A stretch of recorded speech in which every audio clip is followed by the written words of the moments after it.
दोस्तों आदाब अर्ज़ है, मैं अनीस अहमद खान हिंद वॉइस से आपसे मुखातिब हूँ। मेरे साथ हैं महमूद पराचा साहब, सुप्रीम कोर्ट के वकील तो हैं ही और मसीहा हैं दूसरे लोगों के जो पुलिस के और झंझटों में फंस जाते हैं, झूठे केसेस फंसा देते हैं, उनके मसीहा हैं।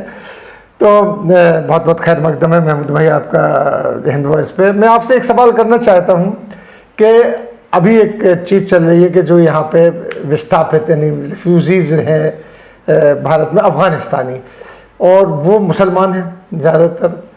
वो क्रिश्चियन हो रहे हैं इसलिए कि उनको यहाँ की नेशनलिटी मिल जाए, हालांकि उनको रहते हुए यहाँ पे कई साल हो गए हैं। तो उसमें आपका नाम भी आ रहा था कि आपने कहा, एक बयान दिया था कि चूँकि जब रिपोर्टर ने पूछा होगा आपसे कि तो ये क्यों हो रहा है, तो आपने कहा भाई हमारे लीडरान हैं वो अच्छे तरीके से लोगों को समझा नहीं पाते हैं, अपनी बात नहीं समझा पाते कि क्या हक़ है इनका, क्या हक़ नहीं है, तो लिहाजा ये लोग बेचारे परेशान होकर इस तरीके से कर रहे हैं। तो ये इसके बारे में आपको देखिए, ये जो कोई भी व्यक्ति कोई भी धर्म स्वीकार करे ये उसको पूरी आज़ादी है, लेकिन ये जब कोई धर्म से परिवर्तित करे अपना, तो वो धर्म परिवर्तन इस वजह से होना चाहिए कि वो व्यक्ति उस धर्म से मुतासिर है और उस धर्म को दिल से बगैर किसी लालच के या दबाव के या किसी डर के कबूल करना चाहता है। तो अगर ऐसा नहीं हो रहा है तो वो धर्म परिवर्तन मेरे ख्याल से वो किसी काम का नहीं है, क्योंकि जब एक बार धर्म इस वक्त इस तरफ फ़ायदे के लिए परिवर्तित होता है तो वो दूसरी तरफ भी परिवर्तित हो सकता है कि, और ये सीए के कानून में एक बड़ी खामी भी है जो हमने कई जगह हाईलाइट भी की है कि धर्म के नाम पे विस्थापित लोगों को इस तरीके से कह के कोई भी बोल सकता है कि वहाँ पाकिस्तान में, बांग्लादेश में या अफ़गानिस्तान में हमने हिंदू धर्म या कोई और धर्म इख्तियार कर लिया था तो इसलिए हम पे प्रताड़ना हुई, हम आ गए। ये इस कानून की भी बहुत बड़ी कमी है। और जब वो यहाँ पे आके नागरिकता स्वीकार कर लेंगे, मिल जाएगी नागरिकता वगैरह उन्हें सब कुछ, तो वो फिर वापस अपने उसी धर्म में चले जाएंगे जिसमें वो पहले थे। तो कोई रोक टोक तो है नहीं इस प्रकार की। ये भी इसकी सीए की एक कमी है बहुत बड़ी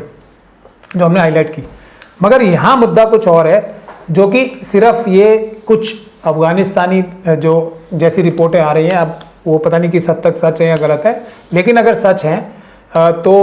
उसमें जो एक जनरल माहौल भी बन रहा है उसकी सबसे बड़ी जिम्मेदारी है। और वो माहौल,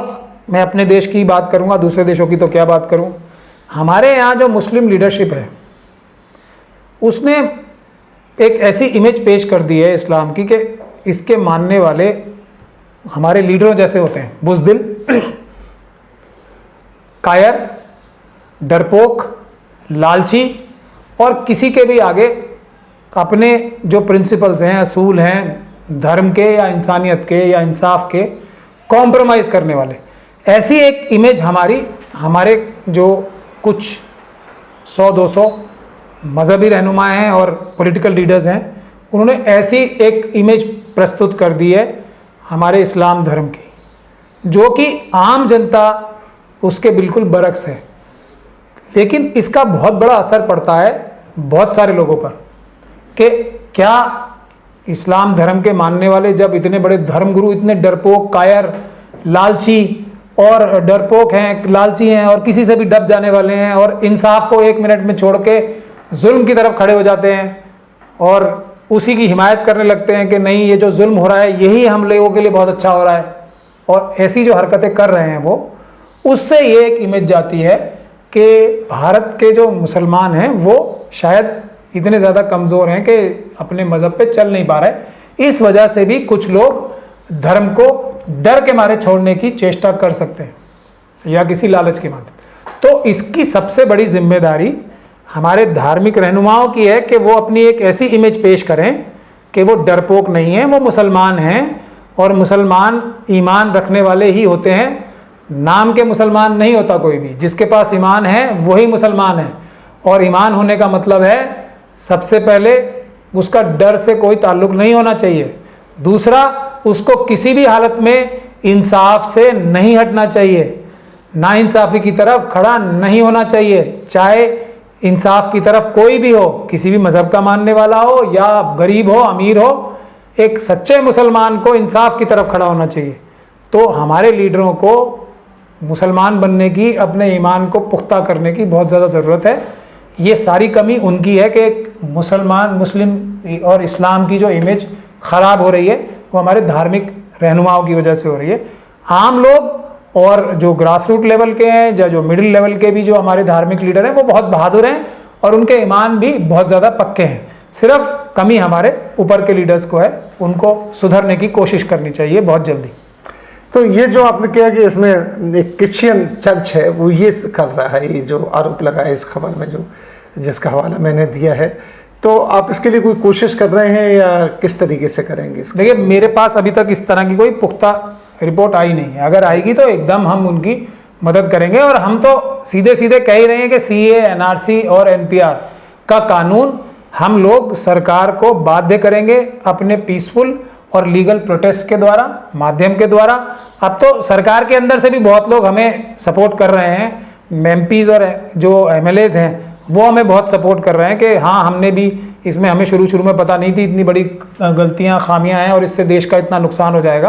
तो अंदर अंदर तो बहुत ज़्यादा बातचीत अभी चल रही है, बहुत सारे लोग इसके खुद ही खिलाफ हो रहे हैं और सरकार तो खुद ही कह रही है कि इसमें कोई नई चीज़ है ही नहीं। खुद ही सरकार कह रही है जो जब नई चीज़, तो ये भी सरकार भी अब समझ चुकी है कि उसे ये केस जो CAA का है वापस लेना पड़ेगा। तो हम यही कह रहे हैं, हम तो यही लोगों को बताएंगे कि इस कानून के लालच में आके या इस कानून से डर के कोई कार्रवाई नहीं करनी चाहिए। अगर कोई धर्म कोई भी किसी का कोई अपनाना चाहता है, किसी को अच्छा लगता है, तो उसको खुली छूट है भारत में, वो कोई भी धर्म इख्तियार कर सकता है।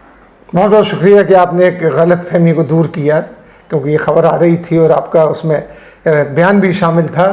बहुत बहुत शुक्रिया। इसी के साथ हम फिर एक बार विदा लेते हैं महमूद पराचा साहब से। अगले फिर किसी एक अंक में इनके साथ हाजिर होंगे।